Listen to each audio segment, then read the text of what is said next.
이 향수 뿌리면 이성한테 인기가 많아진다, 식욕이 떨어져가지고 체중 감소에 도움이 된다 하는 향수들 광고 보신 적 있으신가요? 예전부터 좀 있긴 했지만 최근에 이런 광고들이 더 많아진 것 같은데, 오늘 이야기해볼 주제는 페로몬 향수입니다. 자, 첫 번째로 페로몬이라고 하는 게 뭔지 살펴볼 텐데요. 페로몬이라고 하는 단어는 1959년에 등장했습니다. 꽤 예전에 등장했죠. 처음에는 어떤 과학자가 누의 나방을 이렇게 보는데 이유를 알 수 없는데 짝짓기가 계속 되는 거예요. 여기서 만나자. 개체들마다 약속된 장소가 있는 것도 아닌데 암컷이 있는 곳에 수컷이 잘 날아오더라고요. 그래서 궁금했습니다.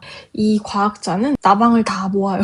나방을 다 분해를 해서 가지고 있는 성분을 살펴봅니다. 그리고 봄비콜이라고 하는 성분을 발견하게 되는데요. 봄비콜이라고 하는 성분은 암컷 누에 나방이 내뿜는 성유도 물질입니다. 이 봄비콜이라고 하는 성분이 분자가 딱 한 개만 있어도 수킬로미터 밖에 있는 수컷 누에 나방한테 향기가 오거든요. 그래서 수컷이 여기 이 향을 따라가면 암컷이 있구나 찾아가게 되는 거죠. 봄비콜이라고 하는 게 처음 발견이 되면서 다른 개체들한테 행동을 유도하는 물질을 우리는 페로몬이라고 부르자라고 이야기를 하게 돼요. 우리가 이야기하는 페로몬의 대부분은 성호르몬에 보통 집중되어 있죠. 페로몬은 크게는 성호르몬이 있고 행동호르몬이 있습니다. 쥐들이 여기에 맛있는 게 있어, 위험한 게 있어, 그래서 신호를 흘려놓고 가면은 다른 쥐들이 그 방향을 따라 하는 행동 페로몬이라고 볼 수 있겠죠?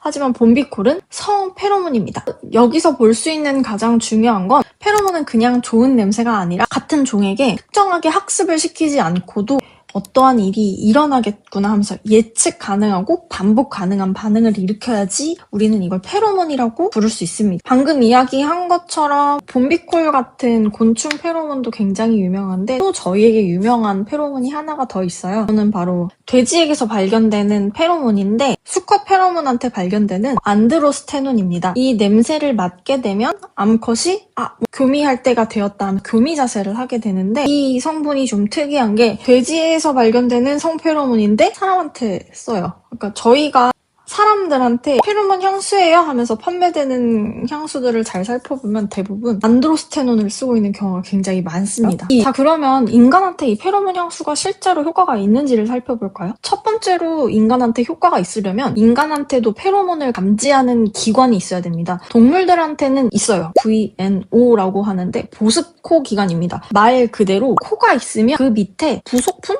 부록처럼 붙어있는 코예요. 그래서 여기는 우리가 일반적으로 아는 냄새를 맡고 여기 무슨 향이 난다 하면서 감지를 하는 역할을 하는데, 보습코 기관에서는 페로몬이 들어오면 페로몬에 대한 정보를 인식을 하는 거죠. 여러분 혹시 인간한테 보습코라고 하는 기관이 있다고 들어보셨나요? 없죠? 인간한테도 이 기관의 흔적이 있기는 합니다. 코 안쪽에 그 구멍 형태로 흔적이 발견이 되고는 있거든요. 그런데 이게 실제로 기능을 하느냐가 가장 큰 문제가 되는 거예요. 그래서 요거에 대해서 2023년에 어떤 연구팀이 연구를 진행을 해봐요. 그래서 인간한테 이 보습코 기관의 흔적이 발견이 되는데 실제로 기능을 하는가를 살펴봤는데, 결론은 인간은 보습코 기관이 흔적은 있지만 활동하지는 않아요. 인간의 이 보습코 기관에는 감각 뉴런도 없고 신경 섬유도 없어요. 결론적으로 인간한테 이 신호를 뇌로 쏴줄 수 있는 기관이 없어요. 그리고 특히나 보습코 기관 안에 페로몬을 감지할 수 있는 수용체 유전자들이 인간의 유전자에는 거의 기능을 잃어버린 상태가 되어 있어요. 결론적으로 꼬리뼈 같은 거예요. 흔적만 남은 그런 기관이 되어버렸습니다. 그럼 이번엔 두 번째 조건을 살펴볼까요? 향수 속에 사용된 이 인공 합성 물질이 인간한테도 작용할 수 있는 페로몬인가? 가 중요합니다. 앞서 살펴본 것처럼 안드로스테론이라고 하는 성분을 우리가 쓰기는 해요. 그런데 이게 완전히 안드로스테론 말고 얘를 기준으로 하는 유사 물질이 여러 개가 있습니다. 이 여러 개 중에 향수 회사들이 난 이걸 쓰고 싶다 하면 요걸 쓰는 거고,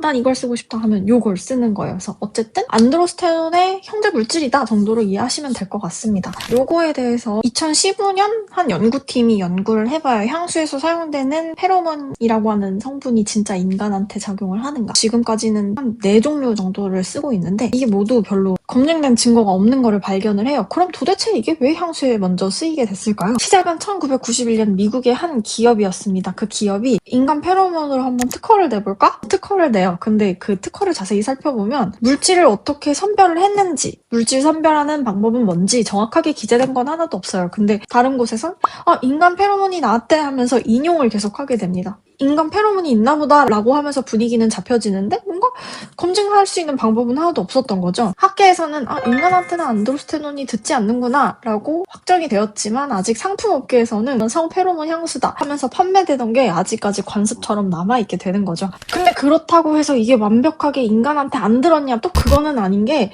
2014년에 한 연구가 있기는 해요. 성별이 좀 모호한 인물을 걷게 합니다. 그리고 안드로스타디에논이라고 하는 성분을 흡입을 하게 돼요. 안드로스테논의 형제 물질인데 이거를 맡은 이성애자 여성과 동성애자 남성은 걸음걸이를 보고 뭔가 되게 더 남성 같다라고 느끼게는 됐습니다. 그렇다고 해서 그 이상의 반응이 있지는 않았어요. 이 연구를 한 연구팀도 이 물질이 인간한테 해당되는 페로몬이라고 단정할 수는 없다라고 말을 해요. 실제로 실험에 사용한 농도가 원래 자연적으로 발생하는 농도보다는 훨씬 높았고 인간한테 어떻게 인식이 되는지도 밝혀지지가 않았거든요. 성별 인식이 미세하게 달라졌다 정도지 이게 이성한테 끌렸다라고 나올 수 있는 결론은 아닌 거예요. 우리는 이 페로몬 향수를 인간한테 뭔가 진짜 페로몬으로 적용이 되는가? 라고 보기에는 애매한 부분이 있는 거죠. 자, 그럼 마지막 세 번째를 살펴볼까요? 페로몬 향수를 맡으면 실제로 이성을 유혹하고자 하는 행동이 나타나는가? 이에 대한 연구는 2010년에 진행이 됐습니다. 이 연구팀에서는 위대한 페로몬 신화라고 하는 저서를 발표를 하는데 그 저서 안에 이렇게 이야기를 해요. 상업적으로 판매되는 페로몬 향수는 포유류의 페로몬에 대해서 이해가 좀 잘못된 상태로 나온 상품이다 정도로 언급을 하고 있습니다. 그리고 2025년 미국에서는 실제로 한 브랜드의 페로몬 향수에 대한 집단 소송이 제기가 되기도 하는데 소장에는 이런 내용이 담겨져 있어요. 인간에게는 VNO가 있기는 한데 이게 그냥 흔적 기관으로 남아있는데 이 제품이 타인의 유혹에 반응을 한다는 과학적인 근거가 되느냐? 제품에 표기된 성분들은 그리고 실제로 과학적으로 인간의 페로몬이라고 밝혀지지 않았다 정도로 기재를 하고 있습니다. 제조사가 이거를 만약에 약품처럼 팔았다면 FDA 승인을 받아야 되는데 이거 승인도 없이 판매된 거니까 이거는 뭔가 잘못이 있다. 이 정도까지 제기를 할 수 있는 입장이었죠.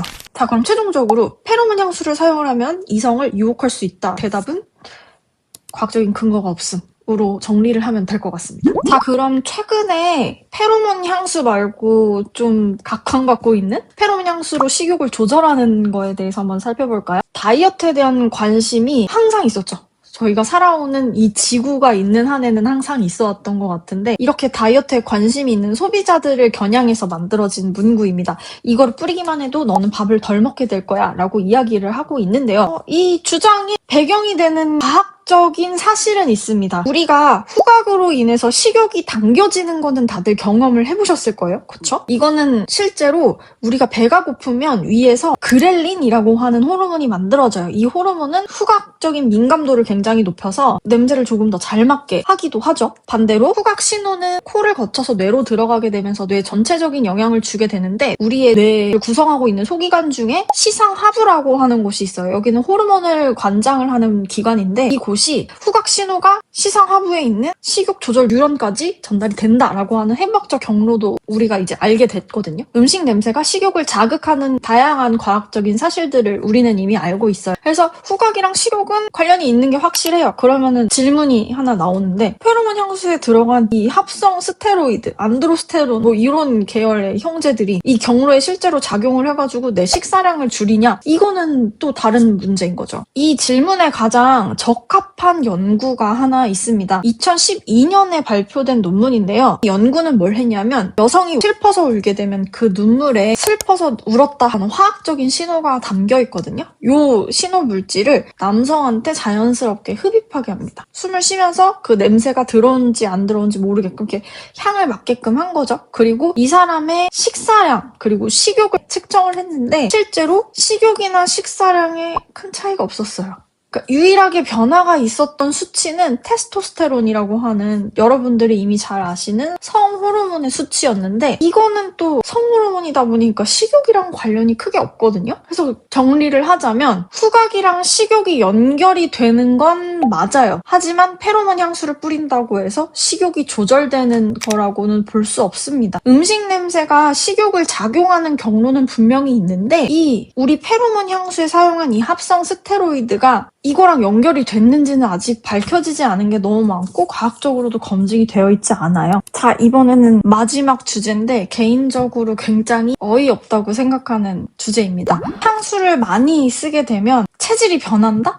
라고 하는 광고들이나 주장들이 최근에 좀 많이 보이더라고요. 이건 앞에 있는 두 가지 내용이랑은 좀 달라요. 이건 그냥 공포를 조장하는 마케팅이라고 볼 수 있죠. 향수를 만약에 과다 사용하게 되면 몸에 있는 체질이 변화돼서 페로몬이 교란돼가지고 체질이 심하게 변하게 된다, 이런 주장들인데 솔직히 저는 개인적으로 어이가 없었어요. 이 주장이 논리적으로 성립이 되려면 세 가지가 모두 사실이어야 돼요. 인간 체내에 페로몬이라고 하는 시스템이 있는지, 그리고 두 번째는 외부로서 합성한 합성 스테로이드, 소위 말하는 성 페로몬, 아까 이야기한 안도스테론 이런 애들이 이 시스템에 간섭을 하는지, 그리고 마지막으로는 그 결과가 우리 체질에 영향을 줄 정도로 굉장히 심각한 생리적 변화가 야기되는지. 이미 우리는 살펴봤죠? 페로몬 시스템 과학적으로 증빙이 되지 않았습니다. 인간이 가지고 있는 명확한 페로몬이라고 하는 시스템이 없기 때문에 교란될 시스템 자체가 우리는 없어요. 페로몬 교란이라고 하는 표현은 굉장히 과학적으로 들리기는 하는데 이 개념을 근거로 한 학술적인 연구는 딱히 없습니다. 근데 그렇다고 해서 그럼 향수가 완전히 인체에 100% 무해하고 몸에 아무런 영향도 없다고 하는 이야기는 아니에요. 한 가지는 꼭 짚고 넘어가고 싶은데 향수가 전혀 몸에 무해하다고 하는 말은 아닙니다. 향수는 페로몬이라고 하는 성분 외에도 굉장히 다양한 물질들이 들어가 있어요. 그 중에서도 특히나 합성 머스크, 화이트 머스크라고 많이 들어보셨을 거예요. 이 머스크 계열들을 많이 사용을 하게 되면 내분비 교란 물질로 작용을 한다고까지 알려져 있어요. 그래서 이게 굉장히 장시간 노출됐을 때 에스트로겐이나 테스토스테론 같이 여러분들이 많이 들어보셨을 것 같은 성호르몬들이 갑상선 호르몬 신호를 방해할 가능성이 제기되고 있는 추세입니다. 노르웨이에서도 성인들을 대상으로 모니터링 연구를 진행을 했는데 이러한 물질들, 앞서 이야기한 머스크뿐만 아니라 프탈레이트나 파라벤 같은 성분들이 체내에서 광범위하게 검출되었기 때문에